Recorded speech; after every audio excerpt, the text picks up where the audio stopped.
एक गोष्ट सांगू, हा सरकार कान असून बहिऱ्यासारखं वागतो, डोळे असून आंधळ्यासारखं वागतो. त्यामुळे सरकार आता डोळे असून आंधळ्यासारखं वागू नका आणि कान असून बहिऱ्यासारखं वागू नका.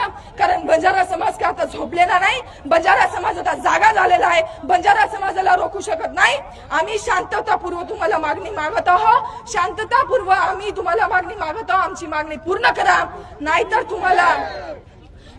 तुम्हाला 17 सप्टेंबर येणाऱ्या 17 सप्टेंबर रोजी मराठवाडा मुक्ती संग्राम दिन आम्ही साजरी करू देणार नाही.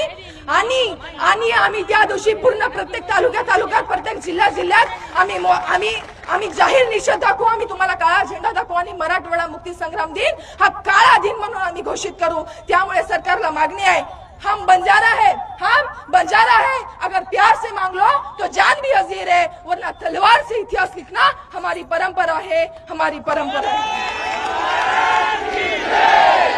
या मुद्द्याला ध्यानात ठेवता देखो गौर भाईयो, तमें सुद्धा मार्केणीचा आप जागे रो, एकीती लढो. कारण या देशेनं या सरकारेन वाटाचा की आपण एक छई पण येदून आपण एकी ताकद कायचा आपण दिकाळा वरे सारू आपलो हक्काचा, आपलो जन्मसिद्ध हक्काचा येना लेशिवाय आपण थांबेर छई आणि केरी आयऱ्या गैरा न तू खेरर गेप आपल्याला हटेर छई. आपलो आरक्षण आपण जोपर्यंत मिळेनी तोपर्यंत तमको लार लेवा छई, लार टांग लेवा छई. ही सेवा